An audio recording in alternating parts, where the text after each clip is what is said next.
What's up, guys?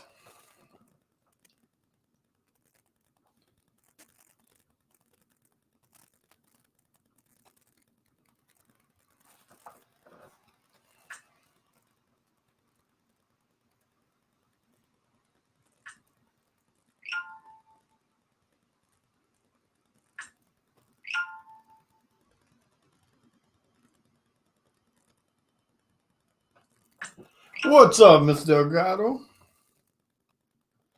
Hope you're doing well.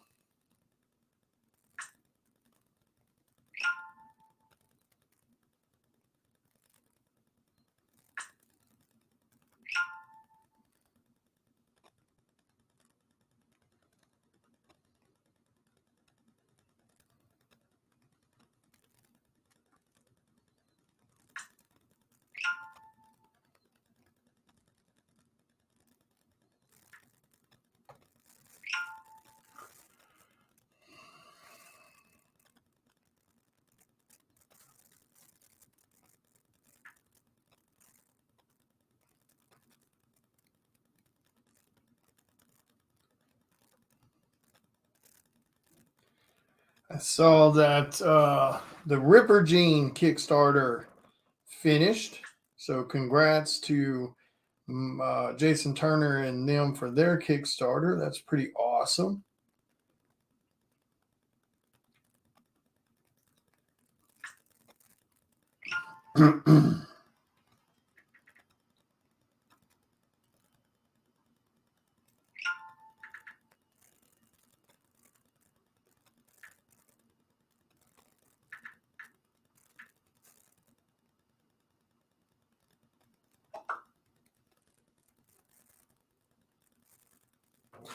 So that's pretty damn cool.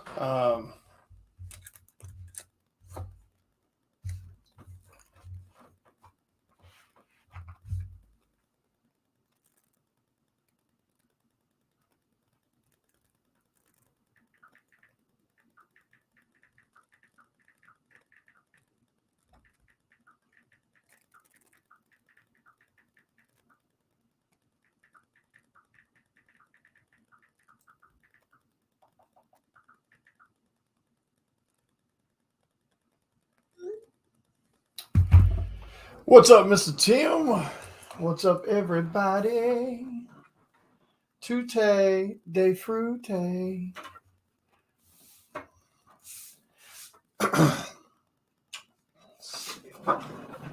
Way. Chum, chum, chum, chum, chum, chum, chum, chum, chum. Do me a favor, guys. Be sure to share out the video. We're going to work on some pieces here. I've got most of the regular work stuff done for the day, art related. So now to work on some personal projects.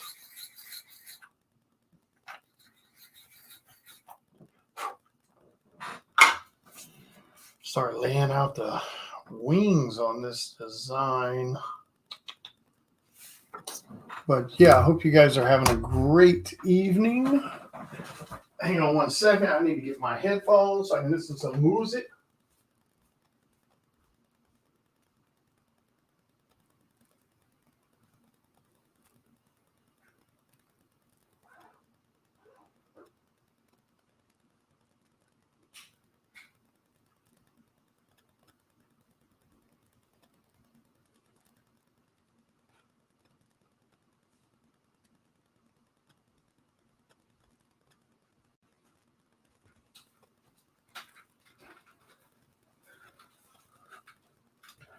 But yep. Hope you guys are having a great evening. It is. What is it? Is it Thursday? Today's Thursday.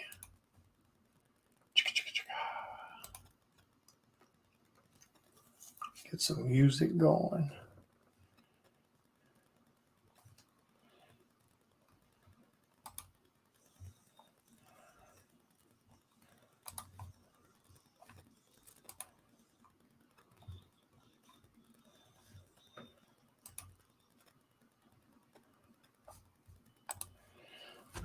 What's up, Marcus? Yep, it is Thursday. You got that shit right. When it comes to these other damn pages, holy Jesus, man. It is, let's see, how do I want to do this? I want to do, because I kind of want,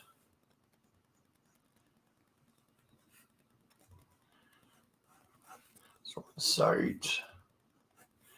It's looking like a ghost town on summer night. So.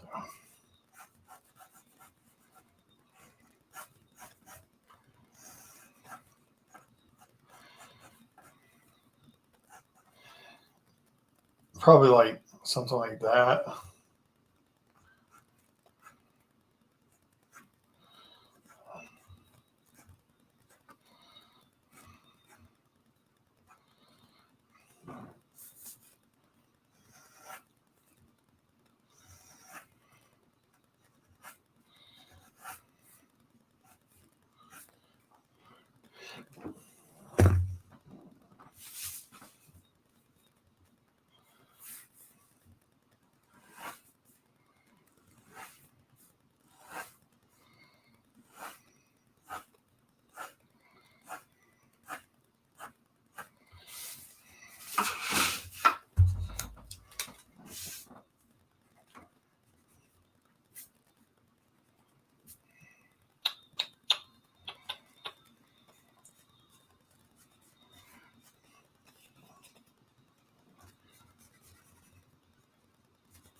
You guys got anything awesome going on this weekend? Any shows you're going to or anything?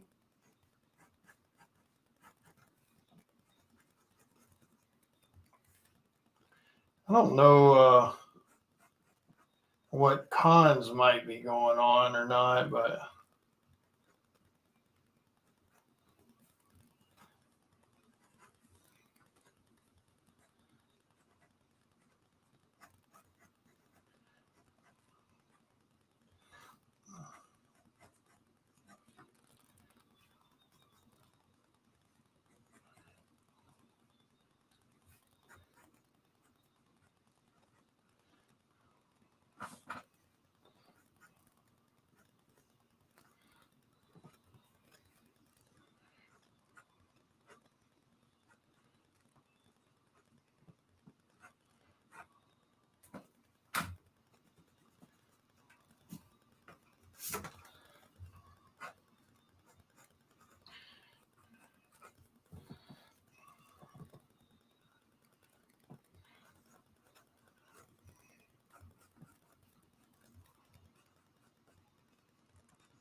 so like this beauty form is going to have a lot more, detail in the wings and stuff. What's my? Is this one darker? Oh yeah, there we go.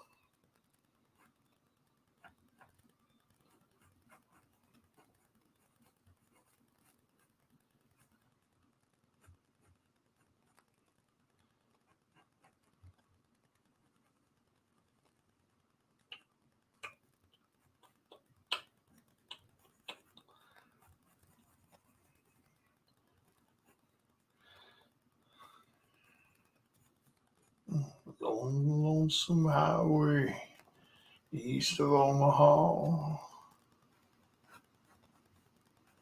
I'll bring that down a little bit more.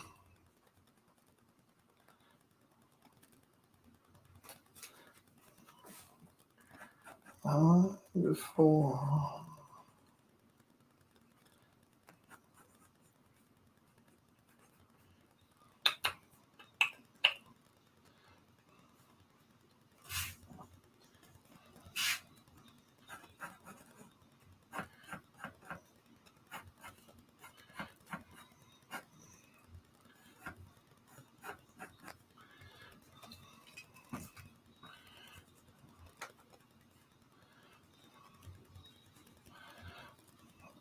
On the road again. What's up, Cameron? What's up, everybody? Hope you're having a great evening, guys.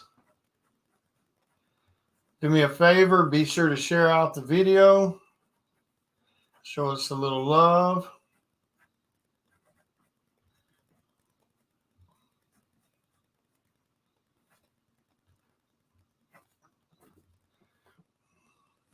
To the restaurant, out from the road.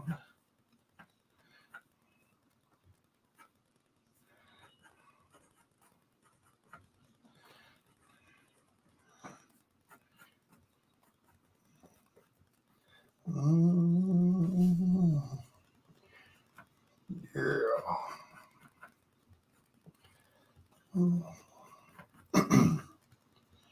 Times you can.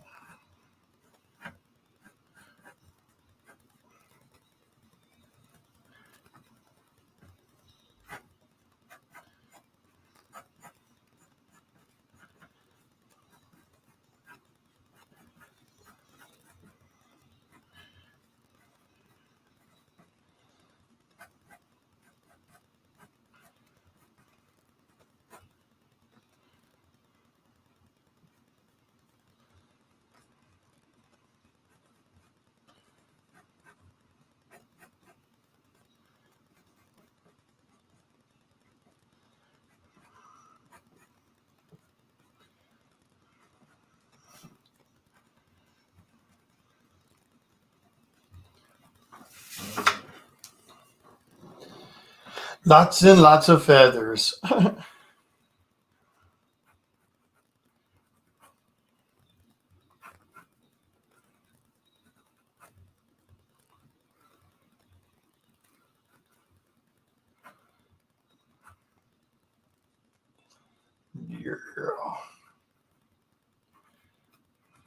In the evening, lie awake in bed. Goes the amplifiers, ringing in your head.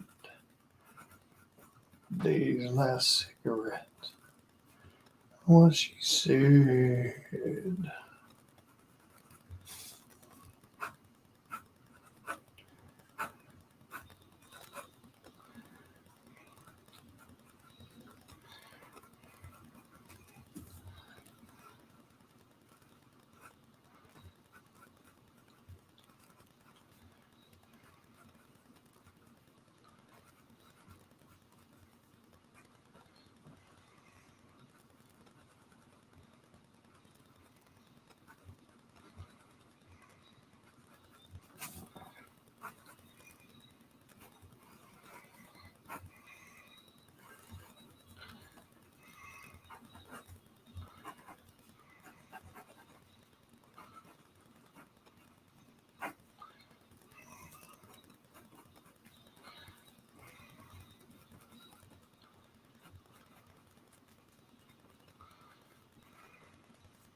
Yeah, boy.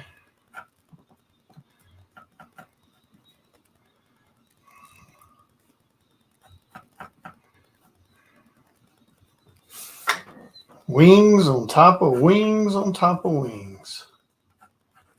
Or feathers. Feathers on top of feathers. I know what I'm talking about.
Oh man, oh man. Yeah, I hope you guys are doing well.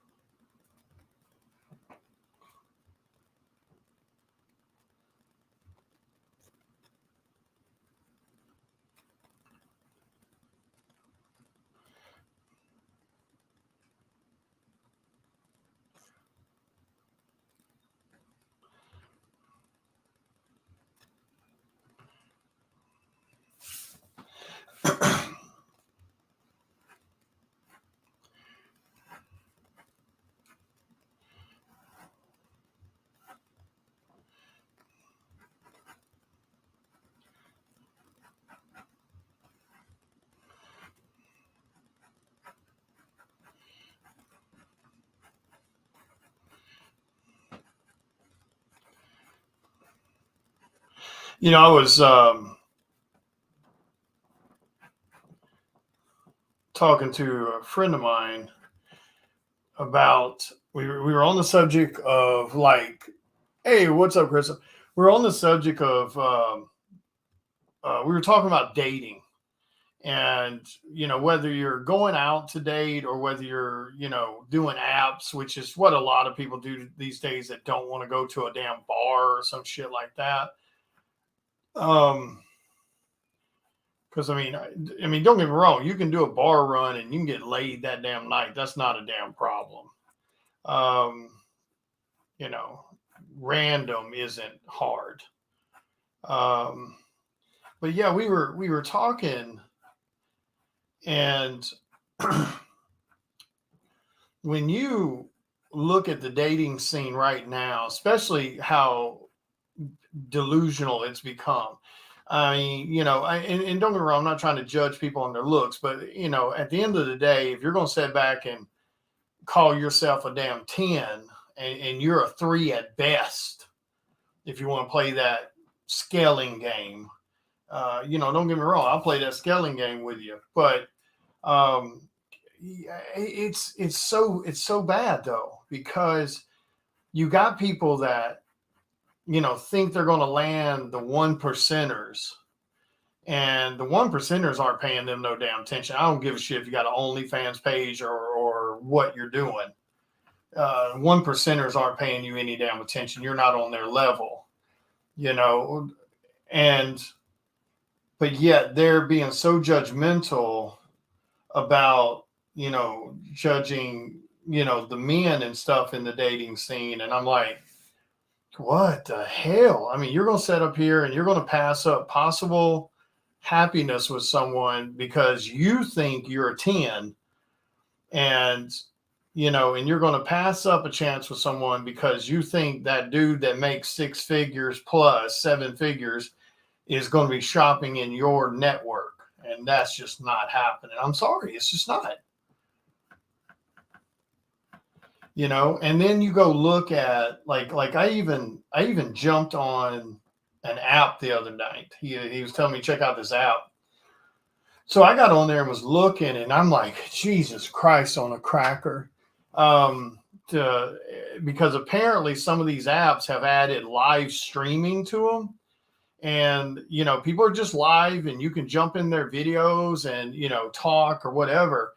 But like, so I clicked on a few of them, and it was some of the most white trash, you know, ghetto bullshit I've ever seen, with how they were talking to one another, and God, some of them were airing their personal arguments and shit right there on the damn feed. And I'm like, oh my God. It's ridiculous.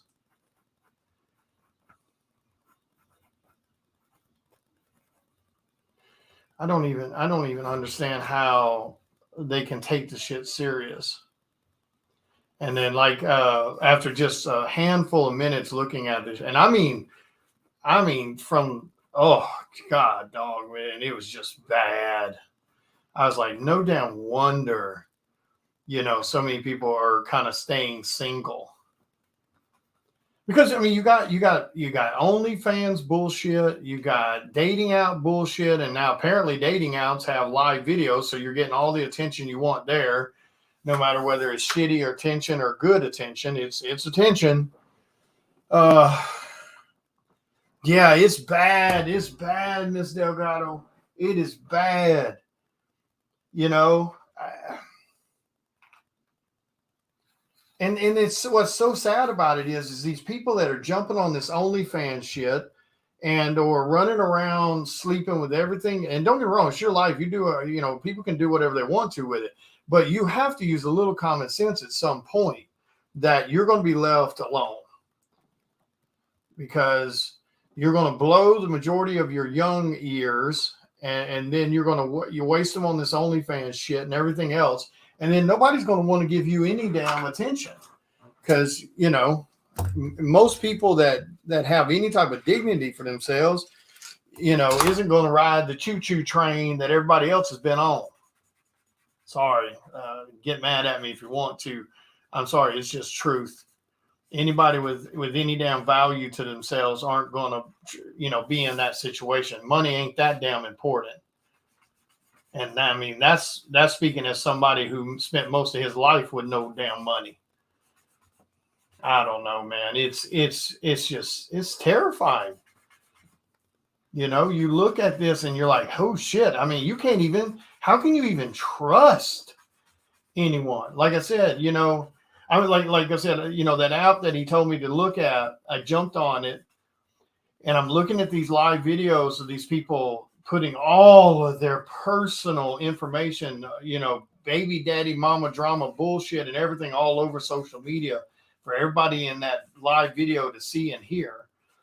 And then some of them, because apparently I guess you can get paid for being live on there if you're on there enough or something, some shit like that. Because, everything has to be an app now. You can't just be normal shit. But, they were, sitting there putting all of their personal shit out here and just being trashy as hell. I'm sorry. That's trashy to me. Live your life how you want, but it's still trashy to me. And nobody should be knowing your damn business. Whether it's your sexual business or whether it's your, arguments with your significant other, whatever it is, nobody should be privy to it, period. And these people just had it all plastered out there. And I was like, holy Jesus, are you kidding me? So, and then some of these people that were on there, they're in relationships. And I'm like, how the hell could you even possibly remotely trust anyone who is sitting on there clamoring for attention from the opposite sex? Like, how the hell could you possibly have any faith or trust in that person when they're on there having these types of conversations with random people? Whatever, call me old fashioned. I'll sit in old fashioned land. I mean, luckily I'm one of those people I can, I don't have to be dating someone to be happy, I mean, don't get me wrong. It always makes life a little more fun, a little easier when you do have someone you can share everything with. But, I mean, sadly, I've got personal friends that they bounce from one damn relationship to the other. I mean, I know a couple of females that, the minute they leave a relationship, they're automatically in another relationship with somebody else the next day. You know what I mean? They can't fathom being alone. Raise a toast to all of us, making our backs every day. Yeah. And the good life is such a crime. Lord, then put me away. Yeah. I don't know, man. Like I said, it's heartbreaking. It really is heartbreaking because, you see people like this and a lot of them want to front like, oh, they're happy. And I mean, maybe they are. I don't know. Maybe they are. I can't fathom it. I don't see how it can make anyone happy. I just don't. You're online and you're chitty chatting with fake people for the most part that want you for one thing and one thing only. How is that, you know, enjoyable? I don't know. And I mean, I'm not trying to say I'm better than anybody or nothing like that. I don't mean it like that. I just don't get it. I don't get it. I don't get it.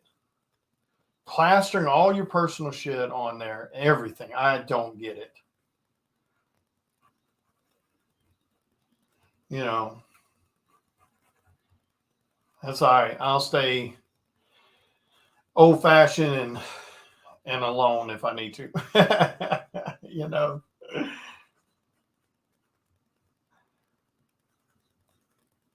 because that is just.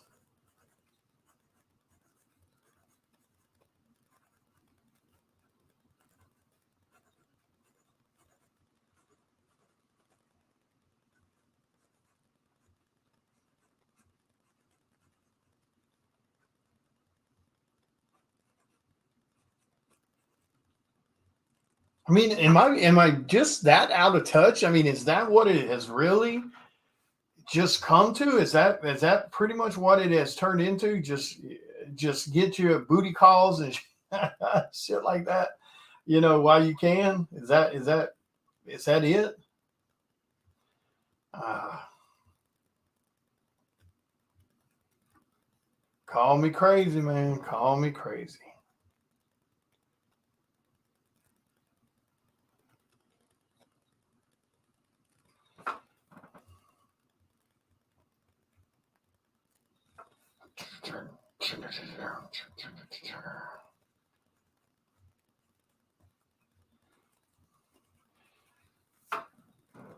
I mean, shit. The sad thing is I don't even think you can go to church to meet anybody anymore. It tends to be full of fake ass people too.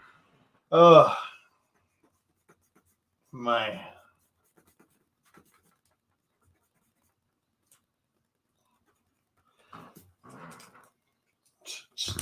man, you guys are quiet tonight. Where's everybody? There's some live shows going tonight that I done forgot about. Find.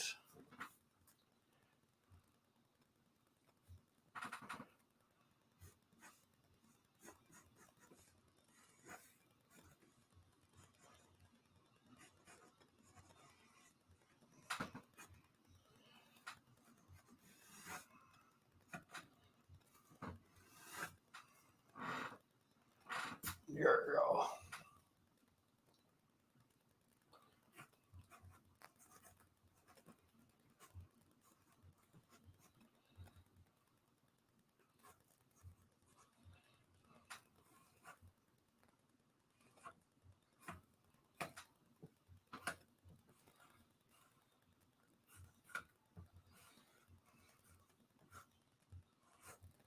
And then got old is what it is.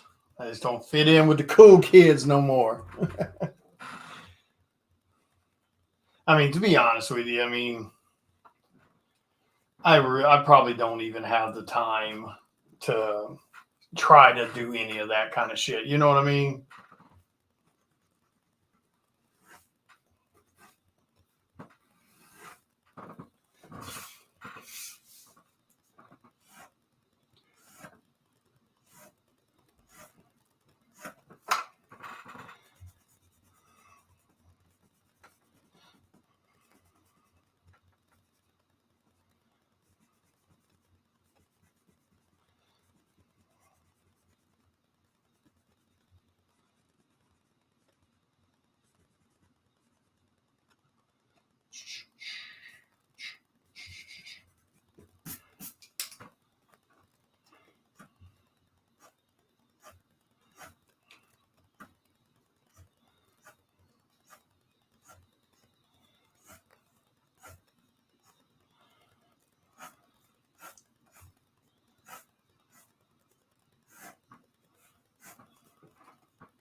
Yeah, boy.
So has everybody got all their Thanksgiving movies and stuff figured out?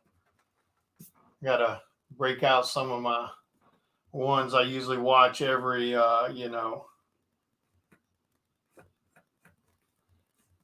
Thanksgiving.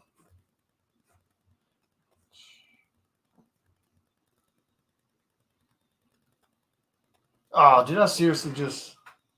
Oh no, I didn't. Whew. All right, hold on. Yeah. Okay. Whew. Second there, I thought I did those down in the wrong direction.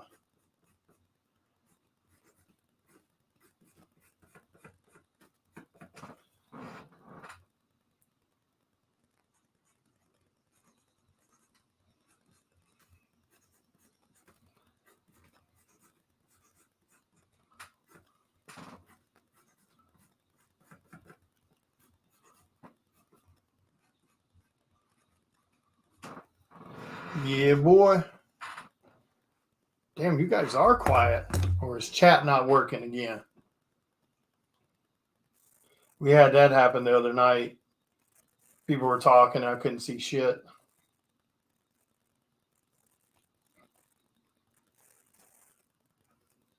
I couldn't see shit.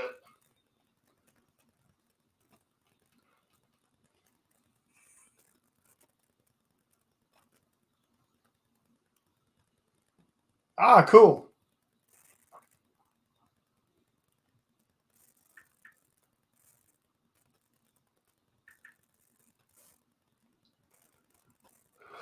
Oh man, I am tired.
Is there a way to share your video from Facebook to Instagram, or do you have to go live from Instagram?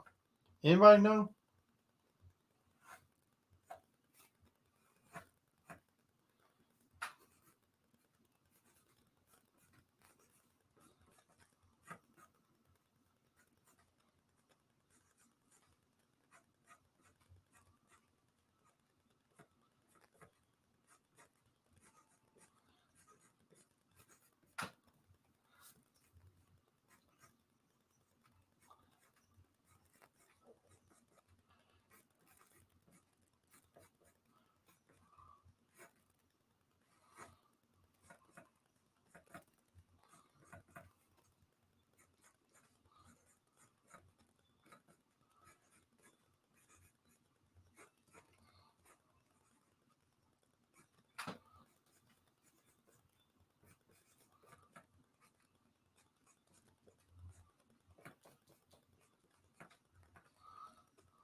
Yeah, boy.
Okay.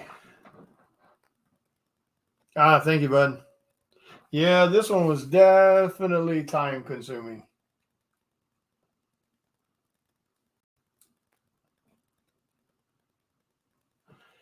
Definitely time consuming. I think I've got, counting tonight and this morning, I think I've got about,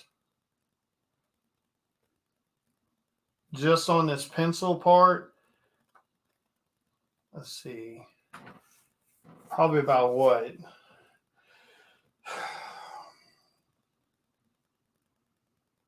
Probably about 15 hours, give or take, maybe 10 to 15, something like that.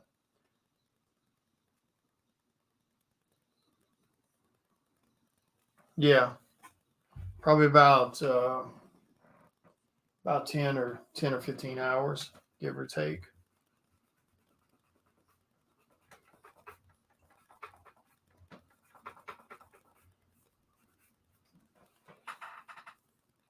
So yeah, a shitload of hours.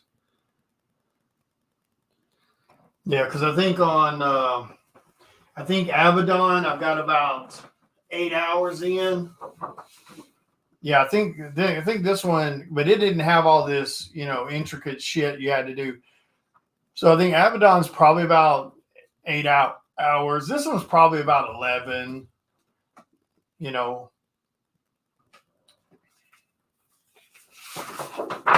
and then that werewolf one I think was probably around 8 or so hours too, give or take. So, and of course, this is, I'm just laying it out right now. This is going to be uh, his demon form. So this is Lucifer in his beauty form. This is Lucifer in his demon form. He's got giant wings also, but they'll be more like black. They'll be black, just completely blacked out with just embers on them. Thank you. Yeah. The feathers. I mean, shit. We've been live. I mean, we've been live 45 minutes, and I've been working on, down uh, feathers for like 40 minutes. you know. Now his feathers will be a little easier because it'll just be blacked out, and you'll see these little sparks of light on them, like these little embers, where they look like they've been burned, so they're kind of glowing hot on the tips. So you'll kind of see that a little bit of that, but it's mostly just blacked out. So it'll be definitely be a lot different. Yeah. The hair is always annoying, and of course the armor is always kind of a pain in the ass because you're trying to match one side to the other side. So that's always a pain in the butt. But this is so here's the thing. So like you see, this is where you see experience come in, because even though I've been doing this professionally for 5 years, and and a lot of my art has grown in the last like probably 2 years, 2.5 years. um when you can sit down and you can draw stuff with no deadlines, no time frames, and you can work on it while you're fresh. Because see, this all happens at the end of the day. Like I laid this out early this morning, and then I jumped over because I was just doing a rough layout. Then I jumped over and I got warmed up just laying this out, jumped over on commissions and worked on commissions, then jumped back over here midday and started adding a little bit more detail, and then jump back over to commission. So you get warmed up, so your detail shows more, but also there's no pressure, no deadlines, no time frames. So you can sit and take, you know, you know, 8 hours for something like this or 10 hours for something like this, and the detail goes through the roof. When you're doing commissions, you can't really do that. You can't spend, because you have to figure out how long it takes you to draw something, and then you have to figure out how to get that done in a timely manner to where you can move on to the next thing. It's different with this stuff. I can sit and tweak this shit. Oh, I don't like that. Oh, I don't like that. Oh, I don't like that. I can make adjustments till the cows come home because there's no time frame. necessarily. I can't do that on commissions. On commissions, you have to just get to a certain point and go, okay, I'm done. I got to stop tweaking. I got to stop messing with shit, and I got to get it in the mail to the client. So you have to force yourself to stop. You don't have to when you're doing stuff for your own book that, again, doesn't have a timeline, not a super tight timeline anyway. So it allows you to be able to do these things in a lot, more controlled, not controlled, but lenient time frame to make it look better. Now something like this, wouldn't be that big of a deal time wise if you been in the business 20 years. You could lay out something with this much detail in 4 or 5 hours. Go watch any of Jim Lee's live videos or David Finch's live videos in like 3 hours. They'll have a piece like this laid out, just with insane detail. But it's a different, it's a different ball game when you've got that 20 years worth of experience behind you. You can lay things like this out much, much faster. And as I progress through my career, it'll come to that eventually where, I'll lay something like this out in 4 hours time frame. But all that you have to work yourself up to that. So, so you kind of have to just, like I said, when you're working on your own personal projects, you can take as long as you want to. That's like case in point, like that Spawn piece I did that I worked on, 20 minutes here, an hour there, and and it took me 9 months to finish it. But now not 9, obviously it's not 9 months steady, it's an hour here, 20 minutes there, 30 minutes there, et cetera, et cetera. So, but you see the detail that was on it, is through the roof. Because again, I didn't have no deadlines. I didn't have no nothing. I worked on it whenever I felt like it, when I was energized, if that makes sense. So that's where that comes from. So yeah, it's a little different when, it's something like this and you're working on your own projects and you don't have nobody pressuring you or trying to rush you, or you don't have those forced, rushes of deadlines that have to be observed. So yeah, so this is what you get when you kind of have all the time you need. That's why I always try to tell people is, don't try to rush artists with commissions, but you still kind of have to rush them a little bit, because if you keep telling an artist, no rush, take your time, your shit's always going to get moved to the back of the bus. So you do got to be a little mindful when you are dealing with artists and commissions. You do got to be a little mindful.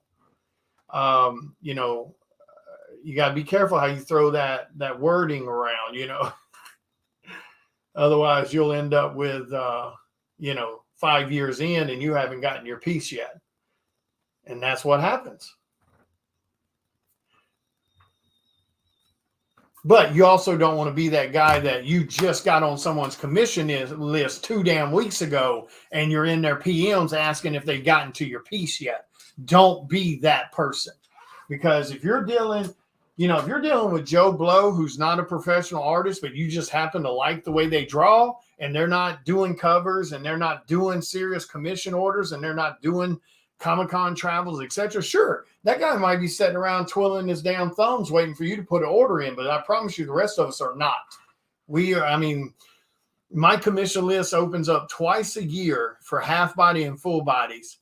And I might squeeze someone in here or there occasionally, but for the most part, it's twice a year, and it's like around 30 to 40 spots, depending on what I'm feeling, and you may be on my commission list, 3 months, or you may be on there 6 months or close to a year, sometimes, depending on what all is on my plate, depending on what number you come in at on the commission list. Depends on how complex is your piece. How complex are the other 30 people ahead of you on the commission list? So you do have to be a bit respectful. My rule of thumb when I order art from someone, I give them, I put my order in, I pay for it, and I don't touch base with them again until like the 3-month mark.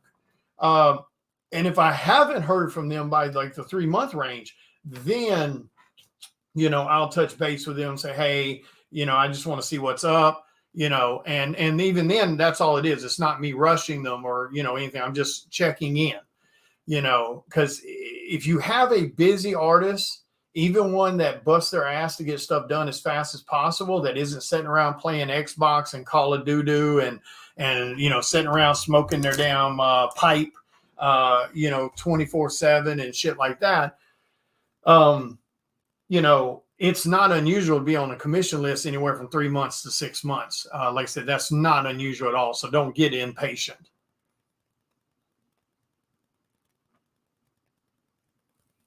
Yeah, dude, man, I don't get it. I don't get it because I'm just as busy as any of these other people, and so are a lot of other artists that are just as busy as they are, and they manage to get their shit done. Because here, I'm sorry, at the end of the day, nobody gives on the business side of it. Now, the personal side they might, but on the business side of what I do, nobody gives a shit about what I'm going through personally. And that's fair. You know, they don't give a shit about what anxiety issues I might have or whether I'm sick. They don't give a shit about what depression issues I might be dealing with, etc. They don't give a shit about what personal issues may have came up. They don't care about that. And they're not supposed to when it comes to the business side of it. They paid me to do a job. It is my duty to get off my ass and do my job, regardless of how I feel that day. I don't get the luxury of going, oh, I don't feel like it today. I'm going to go warm up in a cozy blanket and watch movies all day because I'm just not feeling it. No, I'm sorry. We don't get the luxury of that shit. Grow a pair, put your ass back to work, and get people's shit done. Because I personally don't like getting PMs from fans asking if I know how to get a hold of so-and-so artist or this artist or that artist. It's not my job to be their babysitter. But yet we're the ones that will get the PMs because we're on your friends list and they can't get your ass to answer a PM or a post comment because you're too damn, uppity ass to, answer them. Fans don't deserve treatment like that. It's bullshit. I don't give a shit who you are in this business. Fans are what make your damn industry or make our industry possible. So get off your damn cushiony ass and cry in a river and give your damn puppy a hug and get your ass back to work. I'm sorry. I'm over that shit. I'm over that cry me a river shit from some of these artists. I don't give a shit about what's going on in your damn personal life, and neither does anybody else. Get your ass back to work or get the fuck out of my industry. Fans do not deserve it. I don't give a shit if you're doing covers for Marvel. I don't give a shit if you're doing covers for DC. I don't give a shit if you've done 10 covers or 1,000 covers. Get your ass back to work or get the hell out of the damn industry. Stop screwing it up for the rest of us. And of course, some people have the mindset of, well, why does it bother you guys? I mean, it's not, they're not taking money from you. No, well, technically they kind of can be because they'll leave a bad taste in fans' mouths and fans don't want to order shit off the internet anymore. And you can't really blame them. Because, if you get yourself pushed into backed into a hole, yeah, they can't get their damn refunds, you just drag them along for, 10 damn years. I mean, there's people out there that are on some artist commission list and have been on it for 5 years. 5 years. That's pathetic.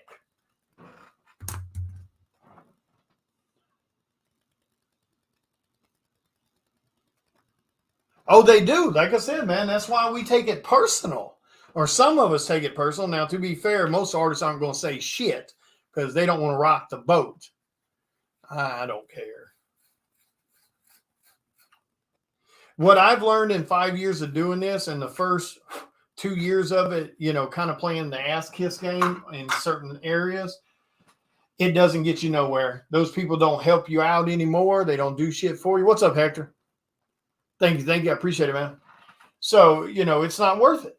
So, now I kind of speak out against it every once in a while because there's no excuse for it. I mean, I'm probably one of the, busiest artists out there with what I do.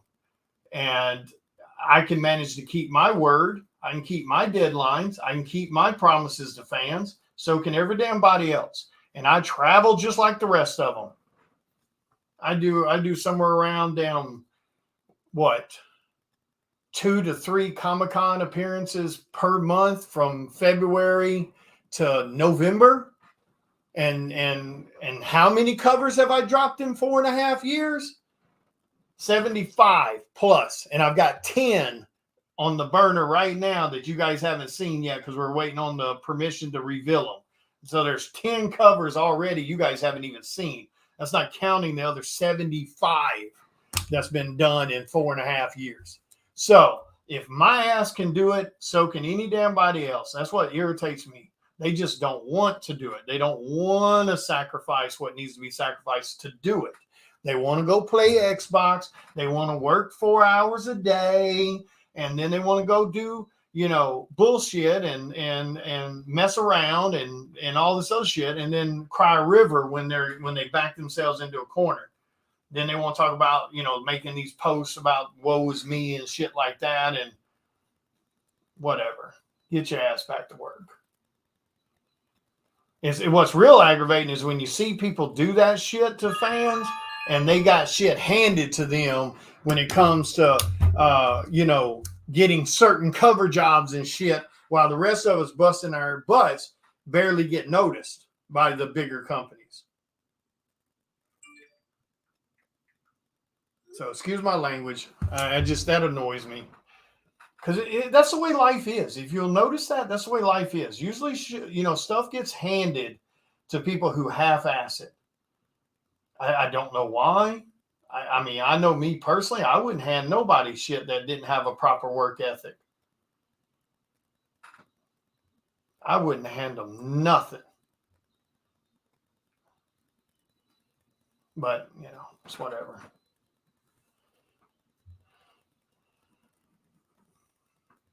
There's so many great artists out there that deserve chances instead of these people who are screwing each other over.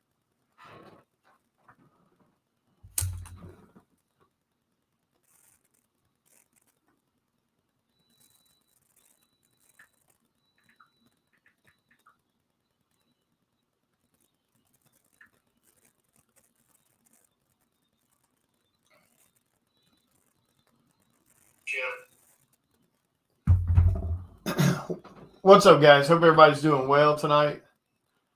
We're just working on some stuff and just chitty-chatting.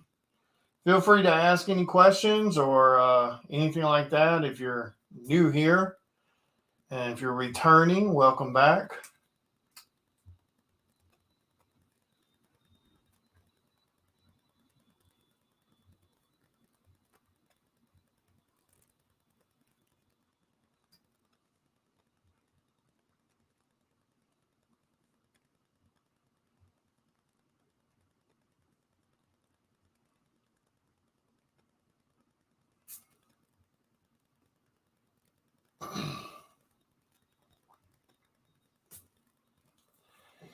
I don't know what I'm going to do with that background.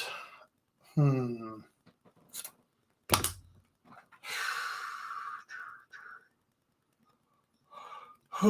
do I want to do with that background?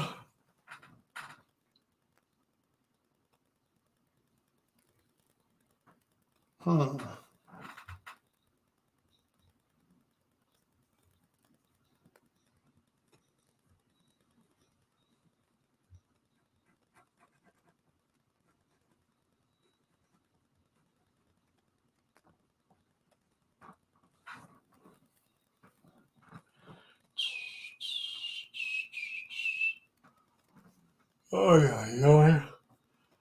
Yeah, I'm tired.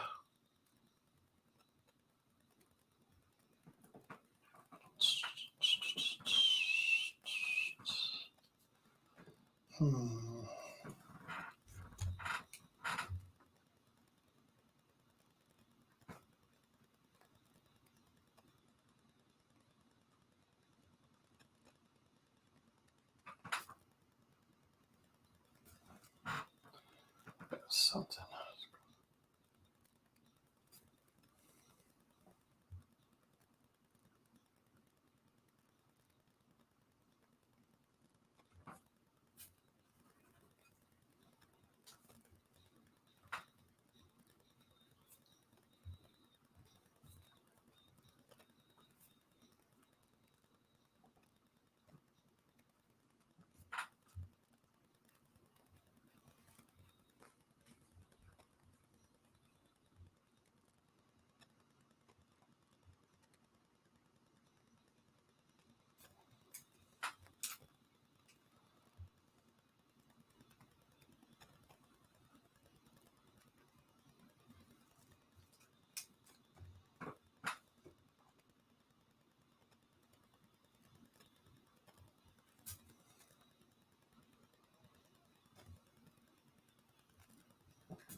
Yeah, it's crazy, dude.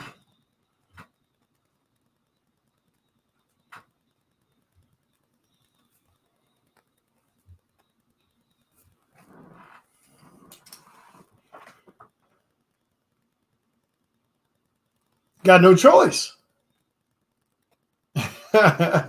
Yeah, I'm tired all the time. Yeah, I don't sleep much, man. I'll go to bed around 11 o'clock at night.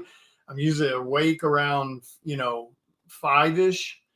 Sometimes before that. Sometimes I'll sleep in a little bit. I'll make it to 6:37 every once in a while. But I wake up several times through the night. Like I can't stay asleep. Not sure why, but yeah, you just you got no choice. I don't have the luxury of living with my mama or living with a spouse or living with a brother or a sister. I live on my own. I have car payments, house payments, or insurance, and make sure my daughters are okay if they need things. I don't have the luxury of sitting around and I don't have to work today because I live with my mama or I live with my brother or whatever the hell. You got no choice. You got to do what you got to do. No problem, Hector. Thursday night. Oh, that's where everybody's at tonight. Thursday night football. I always forget about damn football. But yeah, some people ask me that every once in a while, like how the hell do you grind all these hours? But well, because I have to, you know. I don't like I said, I don't have the luxury of sitting around and not working. I have to. Um, yeah, I don't have that luxury of my roommate will cover, my mom will cover the bills this month. I'll borrow money from her. I don't have that. So, which I mean, I wouldn't do it even if I did have it. I'll eat ramen noodles and shit like that before I borrow money.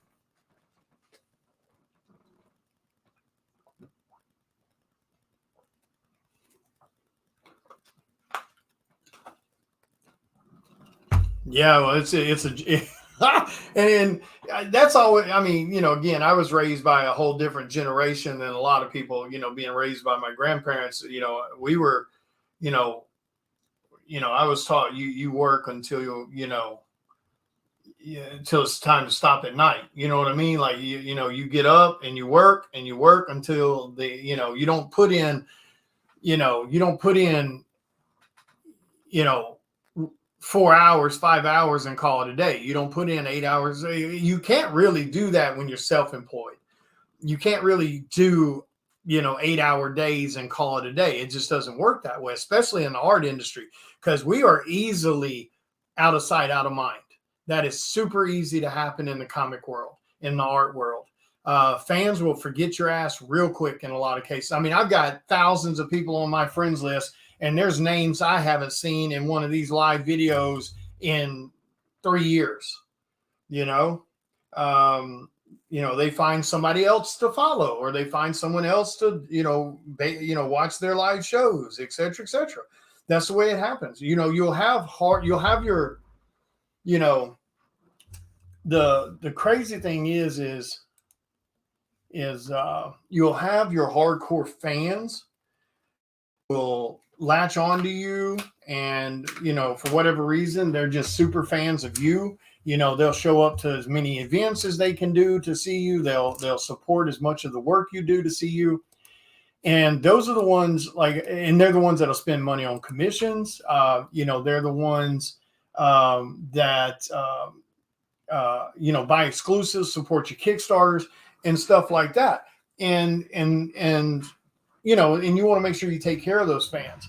And that's why, like I've said many times before, I don't understand how some of these artists can sit back and ghost these fans that are willing to, spend, their hard-earned ass money on them.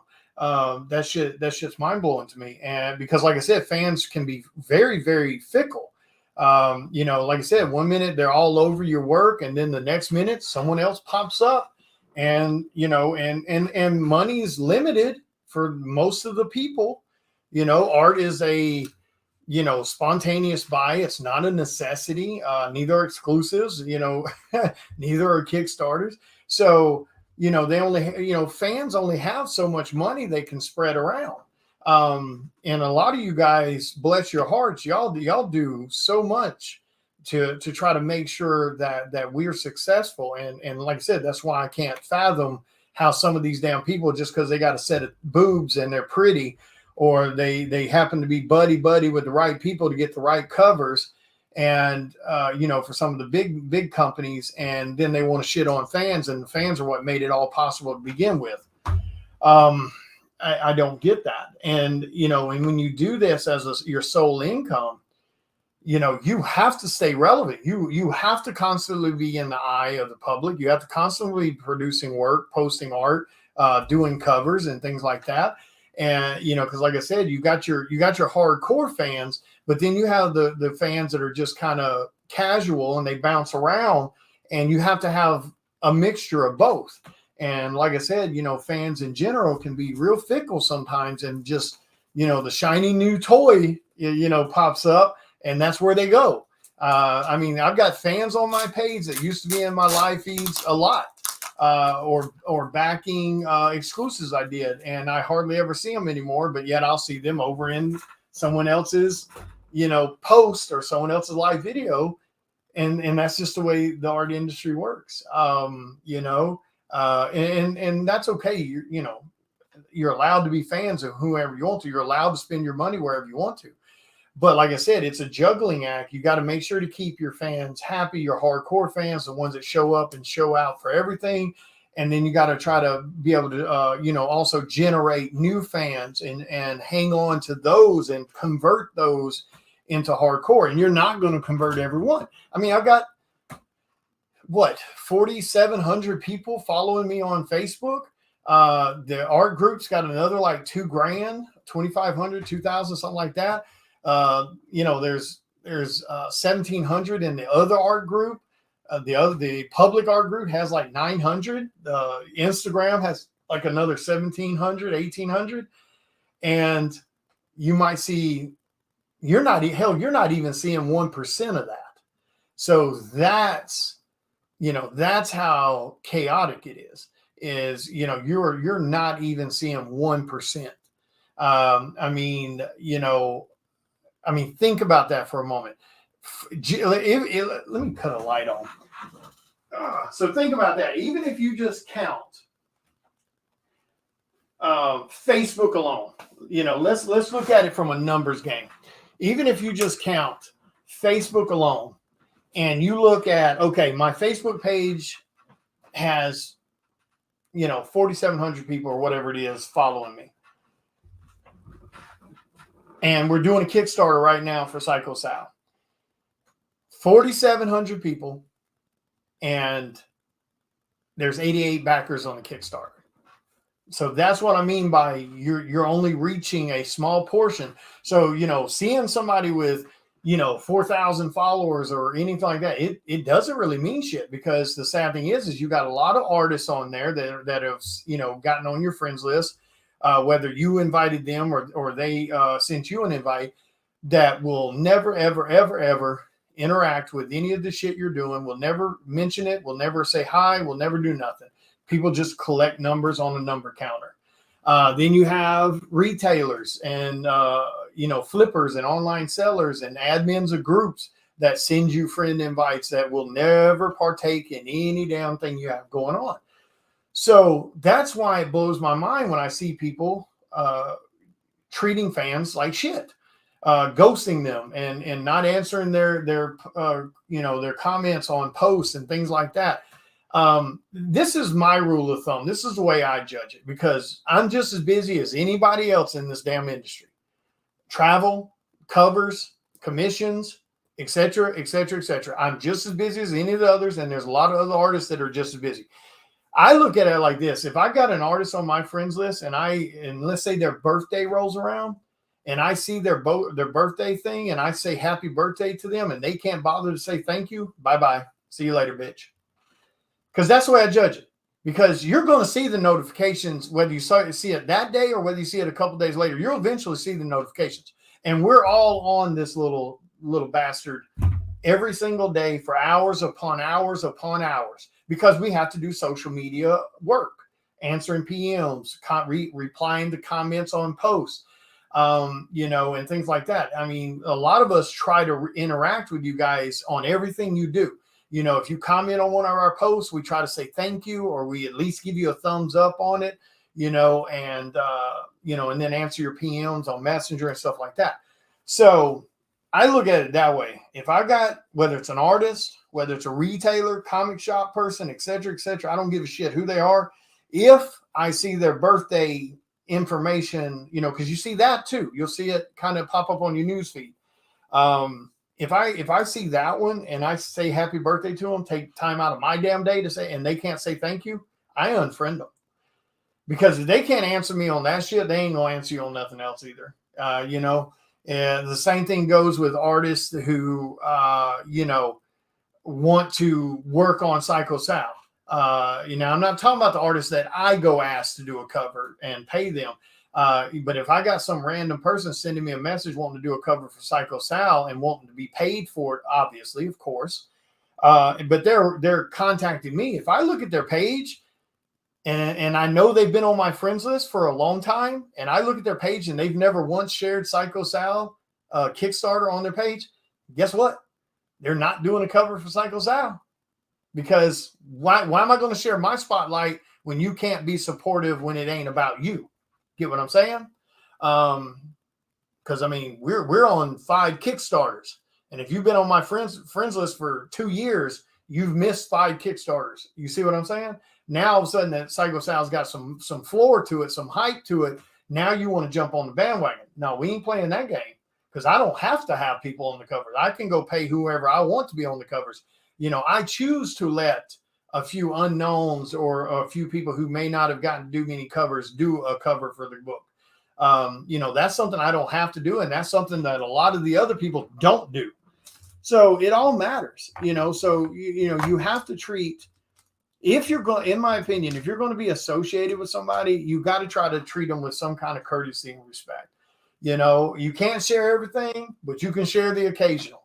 And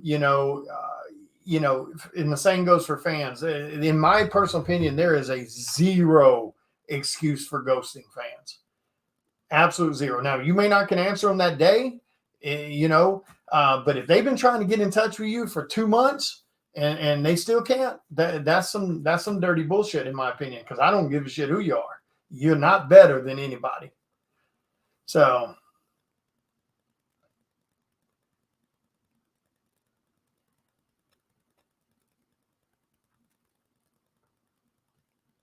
yeah, I mean, we try, like Charter tries not to stack Kickstarters, but Charter's getting so big that's going to kind of take the back bus here at some point, because you got Chris that is steady putting out content. I'm putting out content. Jason's putting out content.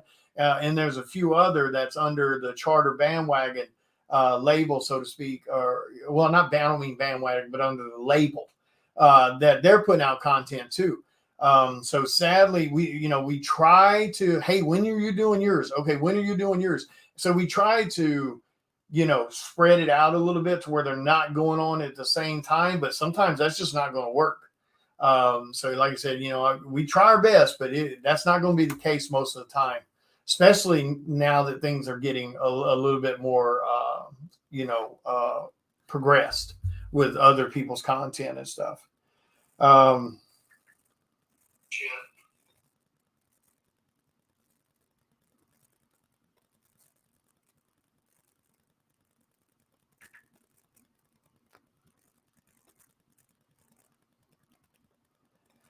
I got a little statement from Meta. I made $24 on my Facebook shit. That's funny. That's absolutely hilarious. All right, I got something on its way from FedEx. I hope that's the right shit.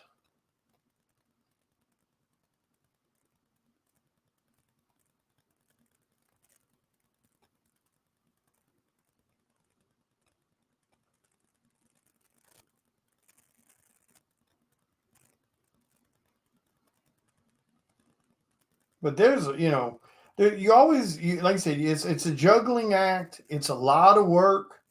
And you got to be willing. You got to be willing to do it. Like I said, you can't sit around and half-ass it. You can't sit around and ghost people and ignore them. And and like I saw a guy the other day. Like well, it wasn't the other day. It was probably a month or two ago. But anyway, I saw an artist that was on my friends list. Well-known artist, got a little hype behind his name. He made a post, and it's been a month or two since I saw it, so I'm trying to remember exactly what it was. But it was a pretty much a post bitching about fans. I think somebody had. I can't remember exactly what it was, but anyway, it was something that I thought was so damn absurd. He thought he was being funny, but he was bitching about a fan. And I think it was just because the fan, was trying to get in touch with him on something or something like it wasn't something super, major. It wasn't anything to be upset over. And he made a post, went on this little rant about it, and I'm like, welcome to this world. I mean, our job is kind of to answer questions for fans and shit like that. That's what we're here to do. And he got all pissy about it, and I just unfriended him because I mean anybody that's going to sit there, unless you're making a post calling out shitty fan behavior, like someone being rude, someone being an asshole and acting entitled, man, my neck, being any of that, being overly aggressive, stuff like that. I get that. That's okay. We should call out because sometimes fans do need a wake up call that we're not there to be on call for them 24/7. But we are there to engage when we can. Being impatient is ridiculous. Being a smartass is ridiculous. Being aggressive is ridiculous. So like that stuff, I totally understand, doing a post about that. But like I said, this thing I saw him make a post about, it was super minor, and he pretty much was just making fun of that fan and talking shit on it. And I was like, okay, I'm done. I mean, he'd already been on my friends list once, and I removed him because he had a smart ass mouth, and I removed him, and then he sent me a friend invite later on, and I took it. And I think he made it this time on my friends list about like 3 months, and he's gone again. It's ridiculous. Like I said, treating fans poorly, and when they haven't done anything to you, is just ridiculous. Well, I mean, I think I have to go in there and enter a bunch of tax stuff to even get them to send me the $24. Like I'm not wasting time on that shit. I got other shit to do, man. Oh, Yeah, I don't know what I'm going to do on this background for this Lucifer glamour shot. That's what we'll call it, a glamour shot.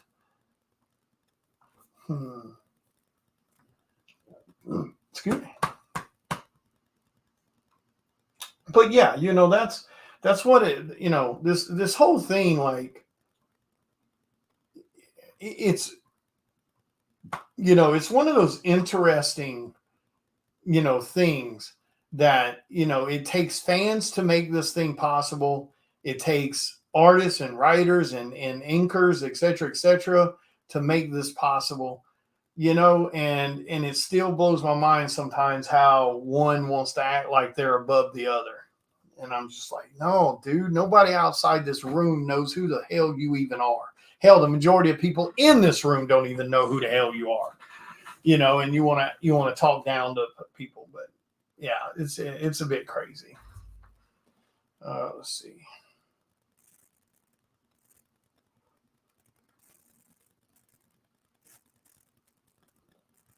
I mean, you got, this whole thing is so crazy. Like you've got retailers that you've made money for that don't share your content. You've got other artists who you've given opportunities to that don't share your content. And so that's why you got to be good to the fans,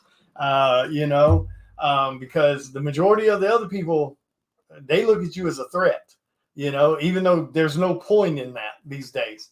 The platform, social media and everything makes the platform so huge that you can promote each other. Now you'll notice, if you noticed, all the people that's been sharing that support the community shit here lately.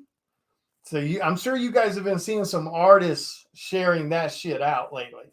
What was that post? That post was, what was it? Like I saw a bunch of people sharing it the other day.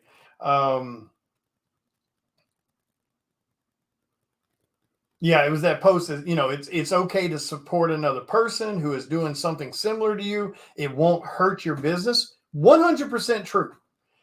If anything, it will help you both. 100% true. Competition happens at the bottom. Collaboration happens at the top. 100% true. It's a great damn quote. And I've seen a bunch of people sharing it. And then when I look at their page, they ain't shared shit other than something that they had something to do with. The very people sharing that damn post, I look at their page and the only thing they're sharing is either something that, they directly were involved in, and that's it. They're not sharing anyone else's for the love of sharing, it's whatever, man. And like I said, that's why you have to be good to the fans, because the fans really and truly are the ones who have your back. You might have a sprinkle here or there of people that have your back, but that's going to be the extent of it. That 4,000 people on your friends list don't have your back. I'm sorry. There's only like a 1 to 2% of that of people that support you and have your back. It just is what it is. The rest are on there for clout. The rest are on there for collecting numbers. Like I said, when you can look and you got 4,000 people and less than 100 interact and share your stuff, but yet they're still hanging around in the background, waiting for giveaways, waiting for your free shit, waiting for, maybe your super sales where they can get stuff stupid cheap so they can flip it. It is what it is. But and like I said, that's why it's important. That's why it's important to respect and appreciate not only the fans that you have, but the people that have your back. You got to be there for them too. You got to share their content. If they're giving you opportunities for covers, things like that, when they do something and you ain't got shit to do with it, you need to be sharing it. You know what I mean? If you're going to be part of a label, your ass needs to be sharing the other shit that's going on under that label, whether you're directly involved with it or not, because you're claiming you're part of the label. You want the benefits of the label, You want the benefits of the house you're under, with everybody else doing the background work and shit like that, creating promos, creating advertisements for you, shit like that. You want, if you're going to ride, the coattails, you need to help. There's a lot of people that do that shit. They'll join, a published label, join other people that hustle and bustle, and they don't want to do shit, but they want to hang out. They want to be part of the in crowd, so to speak. So you got to be mindful of that shit too. Don't be that way. If you're gonna, like if you're gonna sit back and call yourself like, I'm just gonna use Charter Comics as an example because that's the label I'm under. If you're gonna sit back and call yourself Charter Comics, your ass needs to be sharing out everything Charter Comics does. If you're gonna benefit from all the damn hard ass work that the other people in the group do, like for example, like McLean, all the hard work he does, the background promoting, the creating flyers, etc., etc. There's always a McLean, that is doing that kind of stuff. So even under other labels, there's someone that's doing similar work that everybody's benefiting from. They're benefiting from them being the anchor. You know what I mean? You need to get off your ass and promote the rest of the damn label. And like I said, that goes across the board. You want to respect the situation that you're being that you're allowed to be a part of. And like I said, you can't share everything, but you can damn sure share a good bit. Especially if you're in those certain situations where you're under a certain label or you're working with a certain thing. If you're an artist and somebody was gracious enough, because we have to say gracious, because I got a damn newsflash for you. I can take a big ass name under Marvel, DC, pay them a shit ton of money, have them do a cover for Psycho Sal, and that does not mean that's going to sell Psycho Sal. I've personally watched someone hire some big name to do a retailer exclusive for their store for Spider-Man or for any of these other titles, these books for the bigger companies, and then the retailers get the books and they don't sell for shit. I mean, I've seen it happen in some of these retailer stores. 3,000 print run book, and they couldn't sell 500 of them. So the name doesn't guarantee sales. So like I said, someone willing to pay you to do work for their project, whether you're a penciler, an inker, colorist, letterer, cover artist, whatever your damn position is in that scenario. When that book is done and it's being promoted, you need to promote the shit.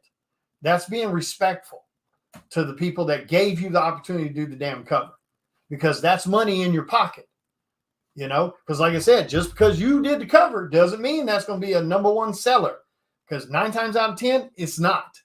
I've watched a lot of retailers get burned over paying some big name $800,000, $1,500 to do a cover for a book, and they get the book in and they couldn't sell 500 of them out of a 3,000 print run scenario. So yeah, don't get it twisted thinking just because you got a name that it's going to magically sell books. So they still taking a chance on you. So, like I said, that's just my opinion. Take it for what it's worth. I think we should be trying to uplift what others are, giving us an opportunity to do.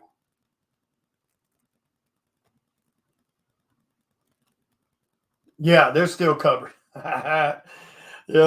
Yeah, the living room and the kitchen, the kind of dining spot. Yeah, there's Psycho Sal number 4 books everywhere, which I just saw the tracking number. So I'm assuming that's the reprints. I hope like hell he's not accidentally shipping me, EDS's cover. He shouldn't be. That should be going straight to EDS for their Psycho Sal exclusive. So I'm pretty sure that tracking number that I just got that's coming to me. Well, let me make sure that was the one coming to me. Make sure he didn't send me the. Oh yeah, it came to my email, so it'd have to be coming to me. Yeah, never mind. So yeah, I saw that. That's coming from Arizona. So that's that's our printer. So this should be the box of goodies the box of goodies.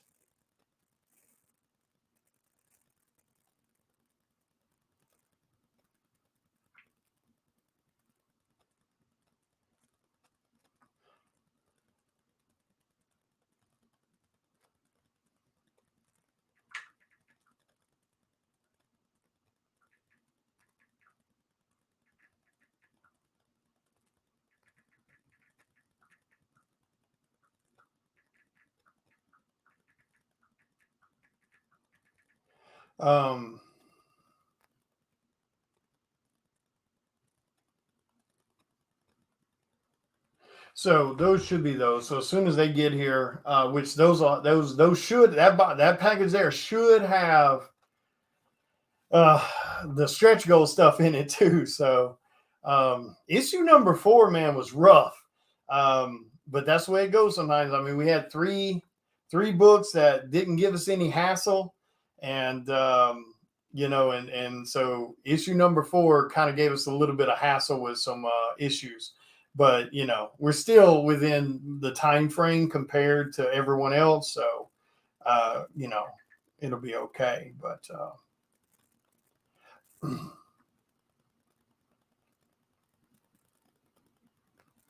but yeah, as soon as those get here, which let's see, when did it say that's supposed to be here? Let me look. Your package is on its way. It says Monday, so estimated time is Monday. Okay. So, nothing we can do about that. We just have, we that's the only drawback. We can't do anything about the printer stuff. We can't make them move any faster. We can't, it does no good to get, wound up or frustrated. There's nothing you can do about that. We just have to wait our turn in the queue, wait for the books to be packed and shipped. And then, and if there is anything missing or anything like that, they're usually really quick about getting it reprinted, whatever might be missing and getting it in the mail. I mean, we just told them what was missing, Tuesday, I think is when I discovered some stuff was missing. And that's kind of normal with printing. And you'll have, a couple books that get shorted, and then you'll have something that gets overprinted. But I think we sent him because I had to go through there and count everything that might be missing. And I did. I double checked my numbers like 3 damn times to make sure. And that's a lot of stuff to go through. But we got him the numbers like Tuesday, and here it is Thursday, and they're all that box is shipping. At least I hope that's that box, because they're also printing the Psycho Sal retailer exclusive for number 1 for EDS, the Trick or Treat homage cover, but he knows he's supposed to ship those to EDS and not me. So yeah, it won't be so bad, because I've got, with everything spread out like it is in there, it's already sorted. So like on little sticky notes, I know what piles of books in there might be missing 1 book or 2 books. And so as soon as those get here, I'll just look at my notes and just drop the books where they need to go. And then I'll drop the stretch goals, and then I'll package them up, and they're out the door. So if those come in Monday and the stretch goals are there, the missing books are there, I figure I'm not going to count Monday as a day, because knowing FedEx, their ass probably won't show up till 6 p.m., 7 p.m. That's what they did this past Monday with the first boxes. They showed up at 7 p.m. So I'm assuming if they show up about the same time, I'll probably start sorting everything, or not sorting everything, but adding what's in that box to what's in there, probably Tuesday morning. And then and then I'll start packing them. And the first round of books, I think it's like 80 something packages, I think, on this one. They'll start going to the post office probably on Wednesday. So yeah, that'll say, that's why I went ahead and did that the other night, because like I said, I knew I didn't have the stretch goals yet, which I'm not sure why we had a delay on the stretch goals, but like I said, it's okay. I have to wait on these other books that got shorted anyway, so that's okay. You know, that saves a ton of time. Cause I mean, sorting all that the other day, I started at like 11:30 and I think I finished around 4:30, 4:15, something like that. It was just after 4. So just sorting those books, you know, because you have to go into Kickstarter and you have to look at each individual person's name and see what they ordered from the Kickstarter. And then you have to pull that stuff. So yeah, it's a lot of work, but that's okay. It's worth it. I mean, you know, it's not work. I mean, it's not like I'm out here beating concrete for 8 hours a day or on the roof of a house in the, you know, 110-degree weather. You know, it's still work, but I'll take this work any day of the week over the other. All right. Anyway, guys, I'm going to get off here. We've been live about an hour and 40 minutes. I'm going to go probably sit and watch a little TV and try to wind down or some, answer some emails and PMs to end the evening as far as work is related to. But yeah, according to that that FedEx email I just got, we should have the last bit of stuff we need for Psycho Sound number 4 by Monday. So like I said, and I'll let everybody know what's up on Monday as soon as I get those in. But yeah, you guys have a great night. Thank you for tuning in and hanging out.